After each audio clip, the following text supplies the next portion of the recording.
जो एक्सप्लोजिव है जो हमें फरीदाबाद से मिला था उसके एविडेंस है, वो नगाँव श्रीनगर थाने में भेजा गया। तो सर ये दिल्ली में भी तो इसकी जांच हो सकती थी, बल्कि सबसे अच्छी फैसिलिटी जो है हमारी दिल्ली देश की राजधानी में है, सब सारी चीज़ें, सारी एजेंसीज है, वहाँ क्यों भेजा गया सर? और वहाँ जाते ही वो ब्लास्ट में बोल रहे हैं कि एक एक्सीडेंट में वो ब्लास्ट हो गया है, वो सारे एविडेंस चले गए। तो सर इसमें भी क्या कुछ पॉलिटिक्स है या क्या कुछ कमी है हमारे अंदर, क्या है सर ये? आप इसको जैसे थोड़ा। मैंने अभी आपके पहले सवाल के उत्तर में बोला कि क्रेडिट लेने की होड़ है, बिल्कुल। और कि ये हमारा था, क्योंकि देखिए लीड तो वहां से आई थी, बिल्कुल। और जो उन्होंने पकड़ा था वो कहते ये हमारा है, हम रखेंगे, हम इसको करेंगे, क्रेडिट बेसिकली, और उसको कोई लेने को तैयार नहीं है। बिल्कुल। राइट। तो उसको कोई लेने को तैयार भी नहीं है कि भाई नहीं हमें नहीं, अरे तुमने पकड़ा था तुम रखो, ये बीमारी कौन रखेगा, ले जाओ ले जाओ ले जाओ ले जाओ। ओके। वो कह रहा है कि नहीं नहीं, और दूसरा वे है कि नहीं नहीं हम नहीं देंगे, ये हम रखेंगे, हमारी चीज है, हमने पकड़ा है। और ये हर चीज में ये आपको मिलेगा। तो ये ऐसा हो सकता है, अभी इसके ऊपर भी इन्वेस्टिगेशन चल रहा है, इसीलिए वो वैन्स के अंदर लोड करके और साहब इसको नौगांव ले गए। अब आप नौगांव लेके कौन सा इन्वेस्टिगेशन करेंगे? आपके पास में तो वो सलाहियत नहीं है। बिल्कुल। वो आपके कैपेबिलिटी से परे है। By the way explosive handling तो बहुत ही स्पेशलाइज्ड टास्क है, और उसको हैंडल करने के लिए इंडिया के अंदर एक दो ही ऑर्गेनाइजेशन है जो एक्चुअल में हैंडल कर लेती हैं, कर सकती हैं। Otherwise rule of the game is कि आपको जहां पे एक्सप्लोसिव मिलता है आप उसको हाथ नहीं लगाते हैं। उसको वही प्रोफेशनल टच करते हैं जो उसको जानते हैं, समझते हैं। और कुछ एक्सप्लोसिव्स ऐसे होते हैं जिसको आप टच ही नहीं करते, उसको वहीं पे वहीं डिस्ट्रॉय किया जाता है, उसका कोई इलाज नहीं है। उसको आप हटाएंगे, हिलाएंगे तो बहुत बड़ा तो कंट्रोल्ड डेटोनेशन से उसको वहीं वहीं तबाह करा जाएगा, चाहे उसमें कुछ बिल्डिंग का या कुछ का नुकसान हो तो जस्ट टू बैड। सर ये जो तो मेरा कहने का मतलब है कि ये सब चीजें पुलिस के पास नहीं है। करेक्ट। तो जब पुलिस के पास नहीं है तो इतना बड़ा जो कैश है उसको कैशे है उसको उधर ले जाने का क्या मतलब हुआ? बिल्कुल। और आपके पास में आप क्या वहां पे इन्वेस्टिगेशन, क्या कौन सा इन्वेस्टिगेशन करेंगे आप श्रीनगर में जो कि यहाँ पे दिल्ली में नहीं हो सकता था? और किस चीज का इन्वेस्टिगेशन करेंगे? इन्वेस्टिगेशन तो कर ही रहे हैं, तो आप वो अमोनियम नाइट्रेट वहां क्यों ले गए? क्या सेब के बागानों में डालने के लिए? बिल्कुल सर, यही क्वेश्चन था मेरा। तो ये सवाल बहुत सीरियस है, और ये कहीं ना कहीं सिक्योरिटी एपरेटस की इनकॉम्पिटेंस को उजागर करता है। और इसी बात की मैं बात कर रहा हूं कि सिनर्जी की बहुत ज्यादा आवश्यकता है। तो इस पूरे खेल के अंदर, चाहे वो दिल्ली का ब्लास्ट हो या नौगांव का ब्लास्ट हो, और जिस तरीके से कार्रवाई चली है पूरी, इसमें आपको एक लेवल के ऊपर बहुत मेजर डिस्क्रिपेंसीज और इनकॉम्पिटेंस नजर आता है।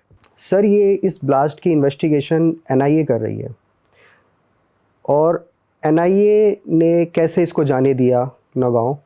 और ये तो सर जो अब इसकी इन्वेस्टिगेशन है वो सारी की सारी रिस्क में आ चुकी है। और सर इसमें आपका क्या ओपिनियन है? और जब ये रिस्क में आ चुकी है तो क्या ये सर जानबूझ के किया गया या सच में एक एक्सीडेंट है? चलो ठीक है एक्सीडेंट है, लेकिन सर देश हमारा ऊपर होता है, जितनी भी ये पॉलिटिक्स चल रही है अंदर में कि हमें क्रेडिट लेना है और हमें पल्ला झाड़ना है, लेकिन सर कहीं ना कहीं हमारी एजेंसीज अपने देश को ऊपर नहीं रख के अपने काम से पल्ला झाड़ रही है या फिर कोई क्रेडिट लेने में लगा हुआ है। तो सर इसमें आपका क्या ओपिनियन है?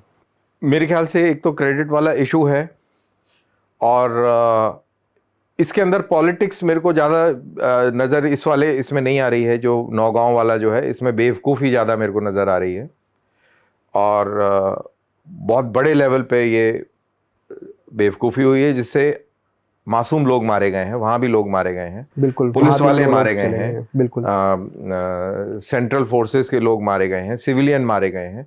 तो ये एक बहुत बड़ी बेवकूफ़ी है असल में। ये बहुत बड़े पैमाने पर इसको उजागर करना चाहिए, हाईलाइट करना चाहिए, और गवर्नमेंट ऑफ इंडिया से और स्टेट गवर्नमेंट ऑफ जेएनके से ये सवाल पूछा जाना चाहिए कि ये ऐसा कैसे हुआ। बट पीपल डोंट अंडरस्टैंड कि ये इसकी इंट्रिकेसीज क्या है, इसीलिए इसके ऊपर कोई सवाल भी नहीं उस तरीके का उठ रहा है। उसका कोई इस सवाल का कोई वैल्यू ही नहीं है, मतलब अगर देखा जाए तो एनवायरनमेंट में तो ये सवाल उठ ही नहीं रहा है, इस पे कोई nobody is more interested, people are more interested कि क्या सिंदूर 2.0 होगा कि नहीं होगा, इस पे ज्यादा ध्यान है। बिल्कुल, एंटरटेनमेंट पे ज्यादा है और जिस चीज पे ध्यान होना चाहिए उस पे अभी ध्यान कम है।